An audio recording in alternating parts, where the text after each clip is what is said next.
하나님께서 언제쯤 우리에게 통일을 선물해 주실까요?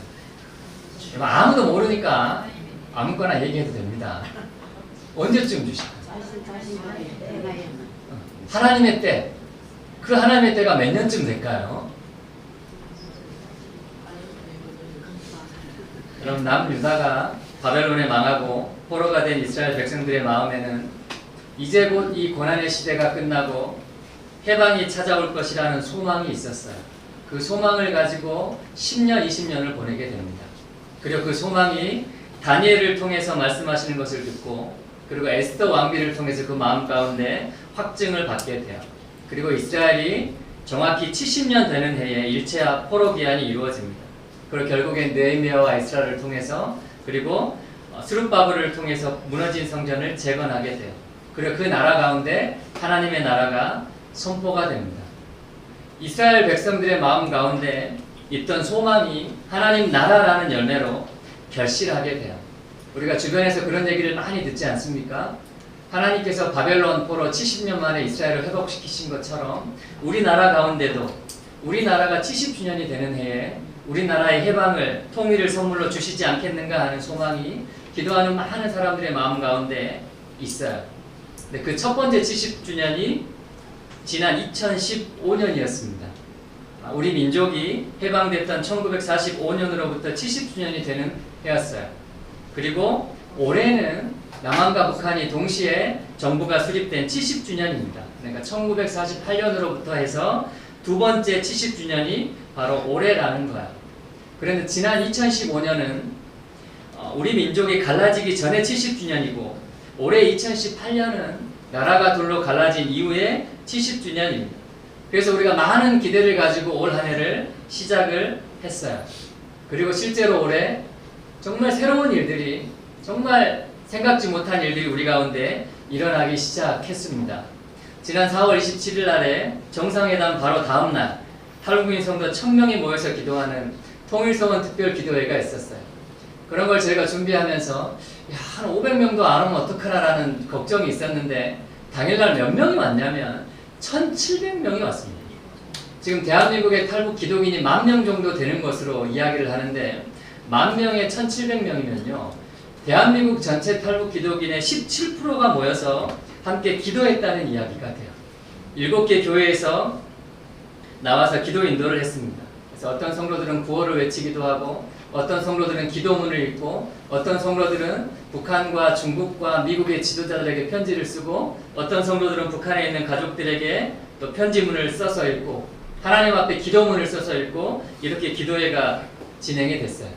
그러니까 이전에 없었던 탈북민 목회자들에 의해서 준비가 되고 탈북민 성도들에 의해서 모든 기도회가 진행된 특별한 기도회였습니다. 그리고 바로 그 다음 날에 4월 29일부터 6월 8일까지 40일 동안 24시간 예배하는 뉴코리아 게더링이 있었어요. 40일 연속 예배를 이어가기 위해서 부산에서 올라오고 대구에서 올라오고 광주에서 올라오고 목포에서 올라오고 강원도에서 내려오고 했습니다. 남아공에서 왔고요. 하와이에서 왔고요. 미국에서 왔고 브라질에서도 왔다 그래요. 그러니까 북한을 위해 기도하는 세계의 모든 정말 많은 기독인들이 참여했다는 거예요. 그리고 40일 연속 예배가 진행되는 동안에 5월 달에는요. 북한 선교 단체들이 모여가지고 화목, 우리가 이제 반복할 것이 아니라 서로 마음을 합하자라는 뜻으로 화목을 주제로 한 통일선교 광장 포럼이 있었어요. 그리고 6월 달에는 통일선교 언약 공청회가 있었고 주빌리 기도 큰 모임이 있었습니다. 그리고 바로 얼마 전에는 탈북민 목회자 9명이 모여가지고 탈북민 목회자 포럼을 진행했어요. 이 모든 일들이요 다 연합 행사였고 연합 기도회였고 연합 모임이었습니다. 그리고 이제 7월달이 돼서 바로 여기서 우리 통일소망 선교회 복음 컨퍼런스가 있고 우리 또 모퉁이돌 선교회 선교 컨퍼런스가 있고 또 에스더 기도운동회 북한 구원 금식 성회가 있습니다. 그리고 8월달이 되면요 2년마다 한 번씩 있는 선교 한국 대회가 시작이 됩니다. 올해는 특별히 30주년을 맞이해서 아주 특별하게 진행이 되고 준비를 하고 있어요. 지난 2년 전에 선교한국 대회를 할 때 제가 북한 영역 코디를 했었는데요. 선교한국 대회에서 제일 인기 있는 강의가 북한 선교 강의입니다. 다른 강의는 다 미달이 되는데 북한 선교 강의는 항상 장소가 모자랄 정도로 미어 터져요. 제가 보니까 올해도 그럴 것 같습니다. 그리고 이 같은 기간 동안에 한동대학교에서 주빌리 청소년 통일 캠프가 진행이 돼요. 그리고 8월 15일 우리는 두 번째 70주년을 맞이하게 됩니다. 이렇게 역동의 2018년 한 해가 마무리가 되면요, 내년에는 3.1운동 100주년이 되는 2019년 새해가 밝아오게 돼요. 그래서 우리는요, 그 어느 때보다 소망이 충만한 한 해를 살아가고 있다는 거예요. 그 옛날에 하나님께서 이스라엘에게 그랬던 것처럼 지금 우리 앞에 곧 통일한국의 시대가 열어지고 하나님 나라가 선포될 거라는 겁니다. 아멘입니까? 아멘. 여러분, 누가복음 17장에 보면요, 바리새인들이 예수님께 이런 질문을 해요. 하나님의 나라가 어느 때 임하나이까? 예수님이 이렇게 대답하죠. 하나님의 나라는 볼 수 있게 임하는 것이 아니요 또 여기 있다 저기 있다고도 못하리니 하나님의 나라는 너희 안에 있느니라. 이런 말씀을 합니다. 여러분, 하나님의 나라가 어디 있다고요? 저와 여러분들 안에 있답니다. 우리 하나님의 나라는 찾았으니까 이제 통일한국은 어디 있는지 한번 찾아보도록 하겠습니다. 여러분, 우리가 복음 통일을 외치고 통일한국을 외치면서 북한 선교를 이야기를 해요. 여러분, 선교의 핵심은요, 누가 뭐라고 해도 사람을 만나는 겁니다. 다시, 여러분, 선교의 핵심은요, 사람을 만나는 겁니다. 그럼 북한 선교의 핵심은 누구겠습니까? 북한 선교의 핵심은, 다시 갑니다. 여러분, 선교의 핵심은 사람을 만나는 겁니다. 그럼 북한 선교의 핵심은 누구겠습니까? 북한 사람이죠. 우리가 올라가서 못 만나니까 하나님께서 이 땅에 내려보내주신 북한 사람들이 바로 탈북민들이라는 거야.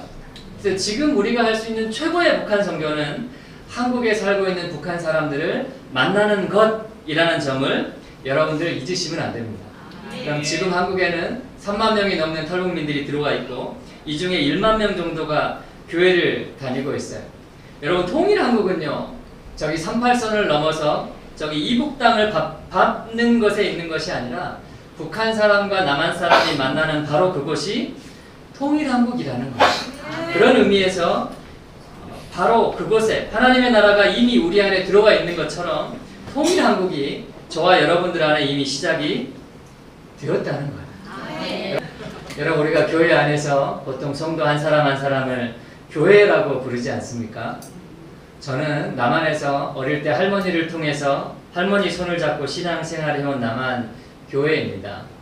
제 아내도 북한에서 할머니를 통해서 복음을 듣고 신앙생활을 해온 북한 교회입니다. 그동안에 북한 사람하고 남한 사람이 만나서 결혼한 경우는 종종 있었는데 북한 교회하고 남한 교회가 만나서 결혼한 경우는 아마 저희 가정이 처음이 아닐까 이런 생각이 들어요. 그렇게 저희가 2009년에 결혼해서 2011년에 첫째 아들이 태어났습니다. 그럼 보세요. 북한 교회하고 남한 교회가 만나서 새로운 교회가 태어난 겁니다. 그렇죠? 그때 제 마음 가운데 하나님께서 우리 가정의 예표를 통해서 곧 남북한에 좋은 일이 있게 하시겠구나 라는 생각이 드는 거야. 그래서 저희 큰 아이 이름을 열매 맺을 결 해서 정결이라고 지었습니다.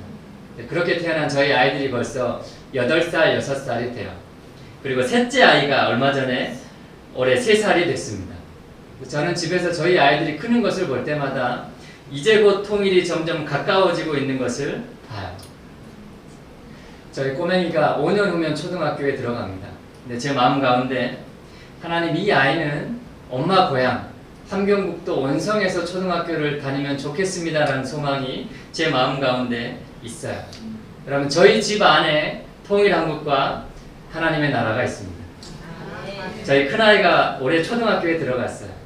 4살쯤 돼서 말을 떠듬떠듬 하기 시작할 때부터 이제 식사 기도를 시켰었습니다.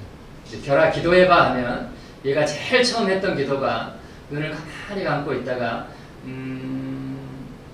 하나님 먼저 드세요. 이 기도를 제일 먼저 했습니다. 왜 이런 기도가 나왔나 보니까 어린이집에서 그렇게 배운답니다.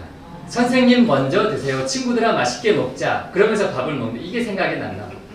요즘에 제법 말을 하니까 이제 기도도 제법 그럴듯하게 합니다. 결아 기도해봐 하면 얘가 눈을 가만히 감고 있다가 하나님 우리 아빠 살찌게 해주세요. 하나님 우리 가족 건강하게 해주세요. 하나님 북한 문이 어서 열어지게 해주세요. 그리고 나서 저희가 식사를 해요.